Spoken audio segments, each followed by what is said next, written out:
सभी आंगनवाड़ी सेविका सहायिका मिनी बहनों का हमारे आज के इस वीडियो में बहुत बहुत स्वागत है। जो मार्च का महीना लास्ट डे है और कल से शुरू हो जाएगा नया सत्र। नया सत्र से तात्पर्य अप्रैल महीना, जो कि आंगनबाड़ी केंद्रों का समय और प्राइमरी का भी समय चेंज हो जाएगा। तो उसके संबंध में हम आपके लिए वीडियो लेकर आए हैं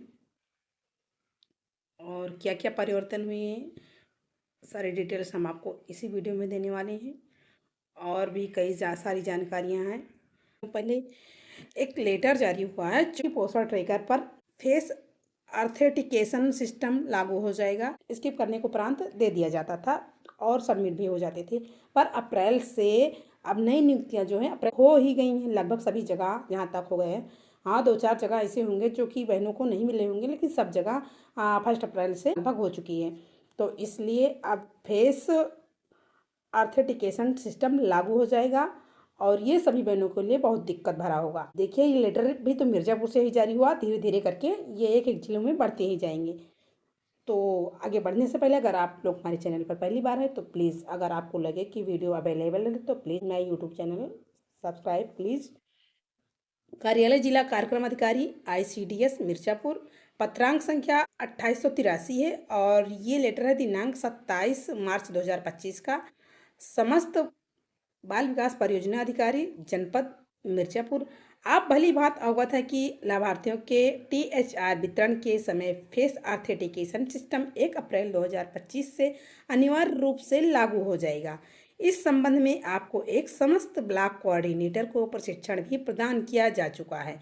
उक्त के संबंध में आपको निर्देशित किया जाता है कि आप स्वयं एवं अपने ब्लॉक कोऑर्डिनेटर के माध्यम से समस्त आंगनबाड़ी कार्यकर्त्रियों को फेस ऑथेंटिकेशन सिस्टम का पुनः प्रशिक्षण प्रदान करें, जिससे 1 अप्रैल 2025 से अनिवार्य रूप से लागू होने पर आंगनबाड़ी कार्यकर्त्रियों के द्वारा फेस ऑथेंटिकेशन सिस्टम के द्वारा पोषाहार वितरण किया जा सके और वर्तमान माह में सेम में बच्चों की संख्या पिछले माह के सापेक्ष अधिक नहीं होनी चाहिए।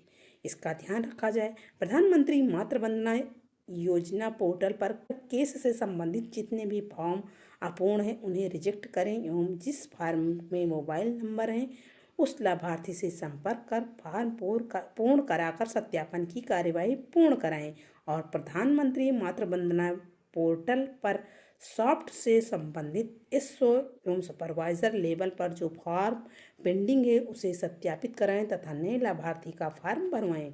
ये चीज़ें तो लगभग सभी जगह यही चीज़ें हैं कि जो नए लाभार्थी हैं उन्हीं का नए सिरे से स्टार्ट करने के लिए बोला जा रहा है। हमारे यहाँ भी यही चीज़ें हो रही हैं। तो ये देखिए, जिला कार्यक्रम अधिकारी मिर्ज़ापुर की वाणी वर्मा जी हैं, जिनका ये सिग्नेचर है। बाल विकास पुष्टाहार विभाग द्वारा चलाए जा रहे आंगनबाड़ी केंद्र से संचालन का समय अब बदल जाएगा। वर्तमान में शासन द्वारा जारी शीतकालीन समय सारणी के अनुसार केंद्रों का संचालन किया जा रहा है, लेकिन 1 अप्रैल से ग्रीष्मकालीन समय सारणी के अनुसार केंद्रों का संचालन किया जाएगा। पुष्टाहार विभाग द्वारा जारी आदेश के अनुसार आंगनबाड़ी केंद्रों का संचालन ग्रीष्मकालीन और शीतकालीन समय सारणी के अनुसार किया जाता है। अगर शीतकालीन समय सारणी को देखा जाए तो बाल विकास के निदेशक द्वारा जारी आदेश के अनुसार 1 अक्टूबर से 31 मार्च तक केंद्रों का संचालन प्रातः 10 बजे से दोपहर 2 बजे तक निर्धारित किया गया है, जबकि ग्रीष्मकालीन समय सारणी के अनुसार 1 अप्रैल से 30 सितंबर तक आंगनबाड़ी केंद्रों का संचालन प्रातः 8 से दोपहर 12 बजे तक किया जाता है। इस समयावधि में बच्चों को शिक्षा देने संबंधी कार्य को संपादित किया जाता है। आंगनबाड़ी केंद्रों के आंगनबाड़ी कार्यकर्त्री द्वारा गृह भ्रमण आदि गतिविधियों को पूर्ण किया जाता है। आंगनबाड़ी केंद्रों के संचालन समय सारणी के संबंध में वर्ष 2013 के तत्कालीन निदेशक ने आदेश जारी किया था। इसके बाद बाल विकास विभाग निदेशालय की तरफ से कोई आदेश जारी नहीं किया है। इसलिए नियमानुसार जब तक कोई नया आदेश नहीं जारी होता तब तक पूर्ववत में जारी आदेश ही मान्य रहता है। से 12 केंद्र का संचालन और आधा घंटा आपने रजिस्टरों को पूर्ण कीजिए आधे घंटे में। हम तो भाई आधे घंटे में रजिस्टर का पूर्ण कर लेते हैं। उसके बाद में आधे घंटे में जो जिन लाभार्थियों के यहाँ होम विजिट करना होता है उनके यहाँ होते हुए बस घर निकल जाते हैं। और नेक्स्ट न्यूज देखिए कि आंगनबाड़ी कार्यकर्त्रियों ने मानदेय बढ़ाने कार्य सीमित करने की उठाई मांग। मानदेय बढ़ेगा तो दूर हो सभी दिक्कतें। सही बात, सारी चीज़ें तो अच्छी हो रही हैं, लेकिन मानदेय अगर बढ़ जाता तो हम लोगों की बहुत सारी परेशानियां सॉल्व हो जाती हैं। खूब पहजोई केंद्र पर अपनी समस्याओं को लेकर बातचीत करती हैं आंगनबाड़ी कार्यकर्त्रियाँ। आंगनबाड़ी कार्यकर्त्री को महंगाई के इस दौर में 6,000 रुपये मानदेय मिलता है। उनका कहना है कि इस मानदेय में परिवार चलाना बहुत मुश्किल है। कई बार समय पर मानदेय न मिलने की समस्या से भी जूझना पड़ता है।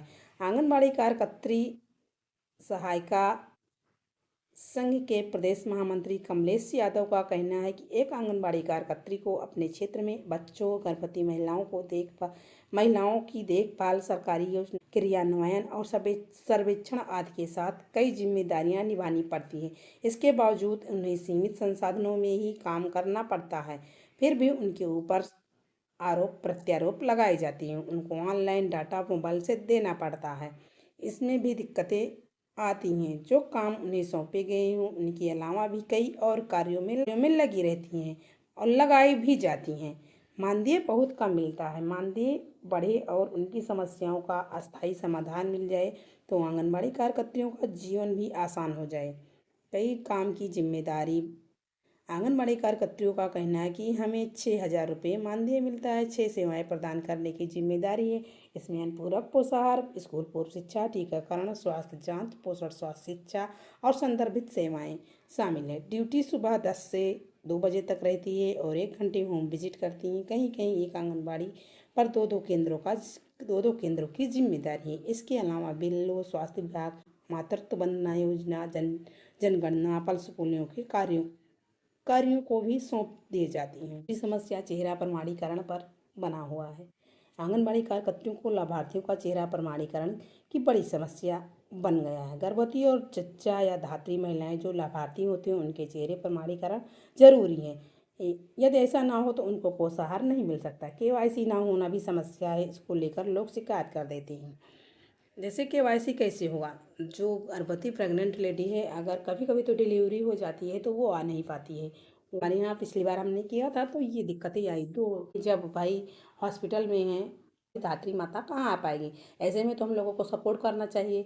अगर फेस प्रमाणीकरण नहीं होगा तो हम ड्राई राशन कैसे देंगे? अब हॉस्पिटल तो जाएंगे नहीं फेस प्रमाणीकरण के लिए, क्योंकि ड्राई राशन यहाँ बंटता है।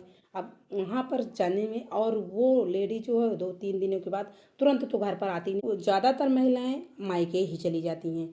तो ऐसे में हम लोगों को बहुत दिक्कतों का सामना करना पड़ता है। ऐसे में सरकार इस पर जरा थोड़ा ध्यान दे कि ऐसे चीज़ों के लिए कोई दूसरा ऑप्शन देना चाहिए, जिससे हम लोगों को ऐसी समस्याओं से जूझना ना पड़े और हम लाभार्थियों को राशन अच्छे से दे सकें।